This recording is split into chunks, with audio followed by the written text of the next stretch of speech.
नमस्कार दोस्तों, स्वागत है आपका टीम एनबी लर्निंग में। SSC JE 2025 mixed question series का ये पार्ट 3 है। इससे पहले हम लोगों ने 2 पार्ट तक देख लिया था, क्वेश्चन नंबर 13 तक कवर कर लिया था।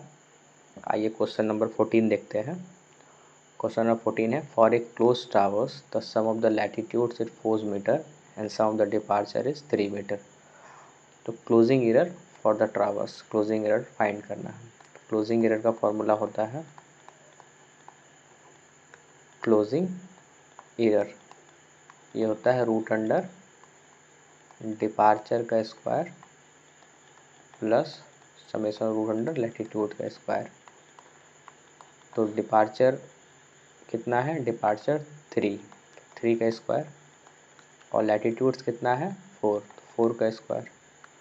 तो ये हो जाएगा रूट अंडर 25 जो कि हो जाएगा 5 metre.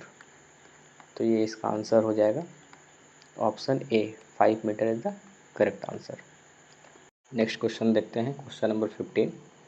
If a liquid enters a pipe of diameter d with a velocity v, then what will be its velocity at the exit if the diameter of the pipe is reduced to 0.5 d?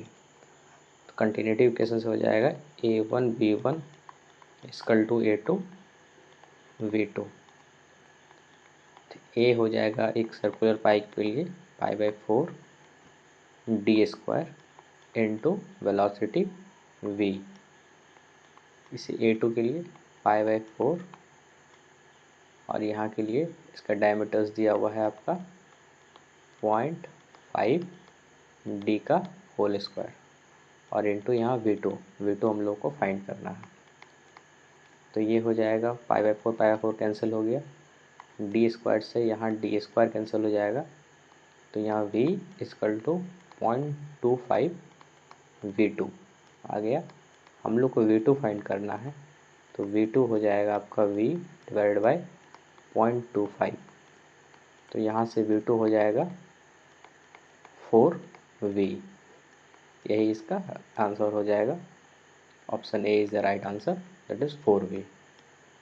Next question, the shear resistance of a soil can be attributed to. तो एक formula जानते हैं, tau equal to C plus sigma n tan phi. तो यहाँ देखते हैं कि shear stress किसका इसका फंक्शन है, एक C, इसको बोलते हैं कोहेजन।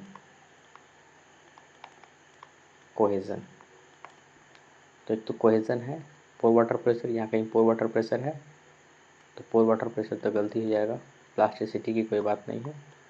ओनली फ्रिक्शन या कोहेजन एंड फ्रिक्शन, ये angle of internal friction phi. तो यहाँ पर फाई का भी है और C का भी है, तो इसका मतलब है इसका आंसर हो जाएगा D, cohesion and friction. Next question, question number 17।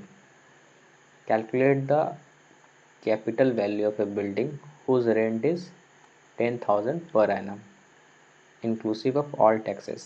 आउटगोइंग्स are 80% of the gross rent and the expected rate of the return is 9% with a 60-year life of the buildings. तो कैपिटल वैल्यू जो होता है, capital value net annual income into year purchase,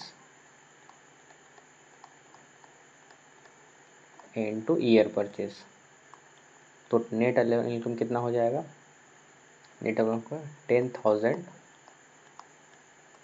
into 100 minus 18% जो आपका gross rent है, तो ये हो जाएगा 100 माइनस 18, दैट इज 82%। 82% मिल सकते हैं, 82 डिवाइड बाई 100 और into year purchase 100 divided by 9।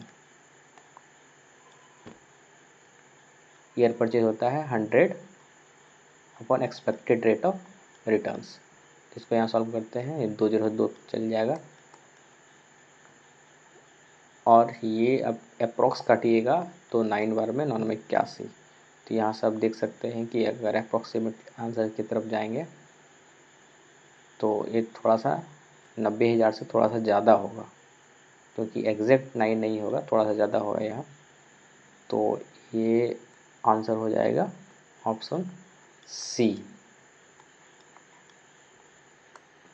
91111, that is answer. Next question देखते हैं, question number 18। While aligning a hill road with a ruling gradient of 5%, the horizontal radius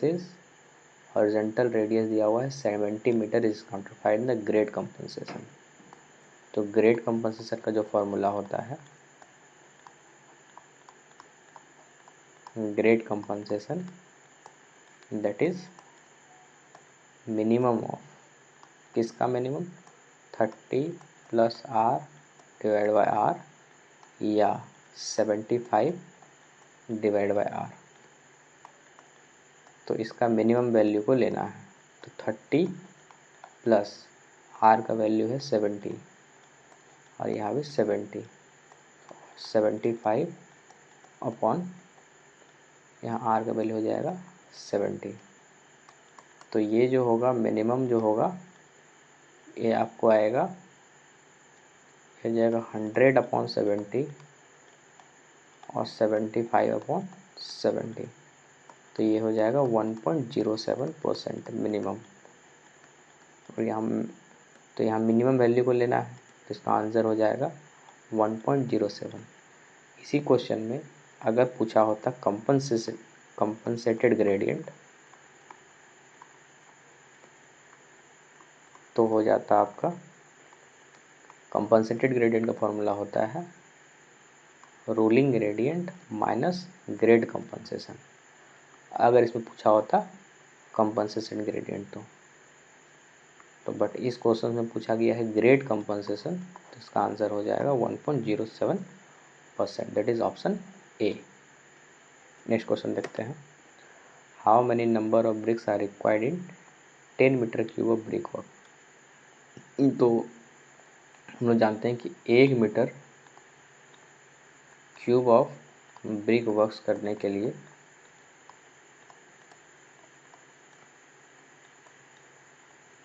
500 number of bricks का required होता है। तो हम लोग को यहाँ 10 मीटर पूछा है, तो 10 इंटू 500 दैट इज 5000। तो B is the right answer, 5000। Next question, consider the following statement regarding energy head.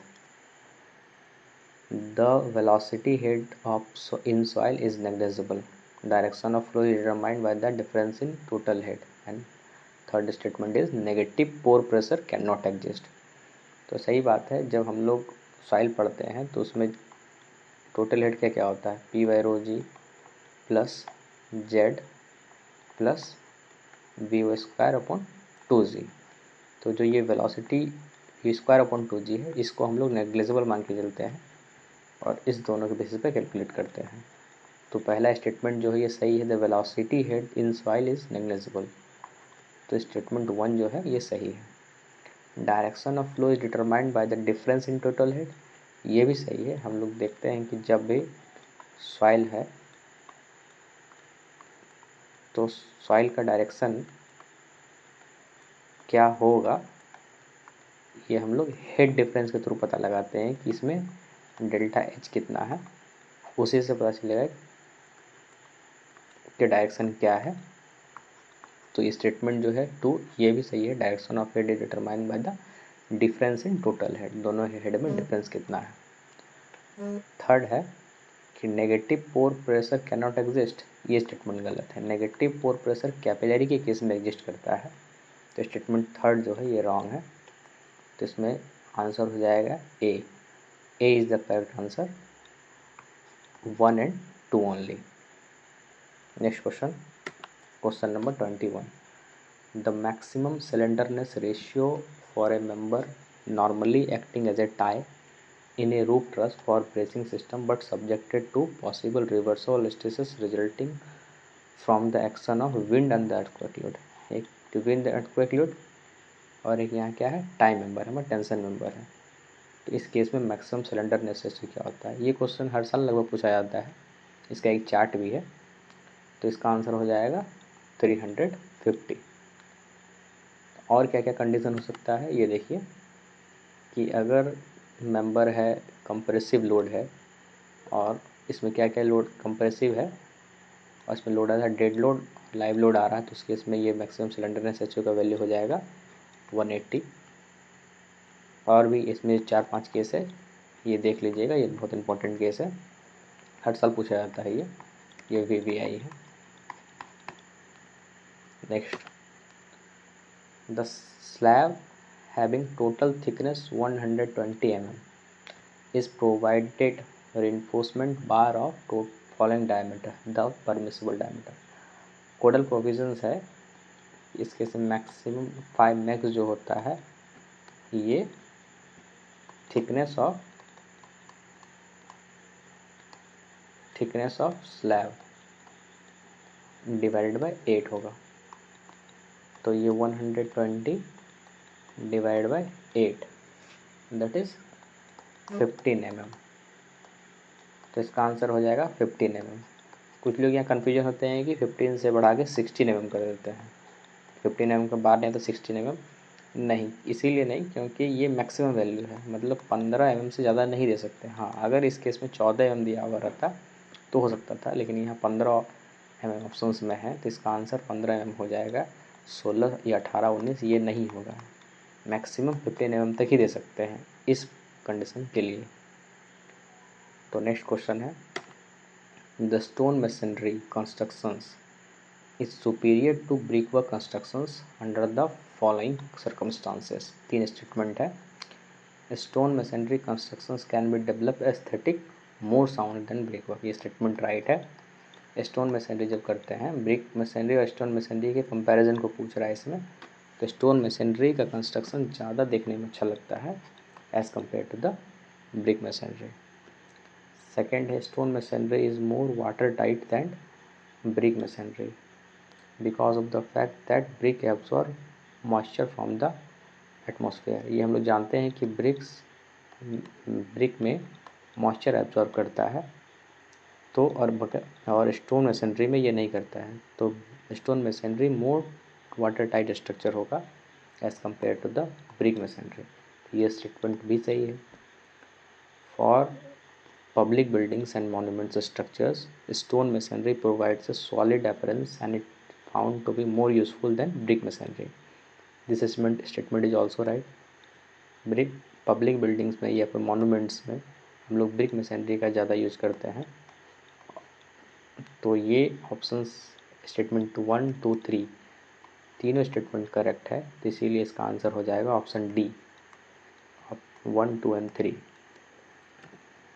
ये देख सकते हैं कि दोनों के बीच में एक अंतर ब्रिक मशीनरी या स्टोन मशीनरी में, तो ब्रिक मशीनरी जो है ये लेस वाटर टाइट होता है as compare to the stone masonry, ठीक, क्योंकि ब्रिक मशीनरी वाटर एब्जॉर्ब करता है, मॉइस्चर एब्जॉर्ब करता है। Stone machinery stronger than brick machinery. तो ये 3 स्टेटमेंट देख सकते हैं जिससे इस क्वेश्चन का आंसर निकल जाता है। ठीक, धन्यवाद।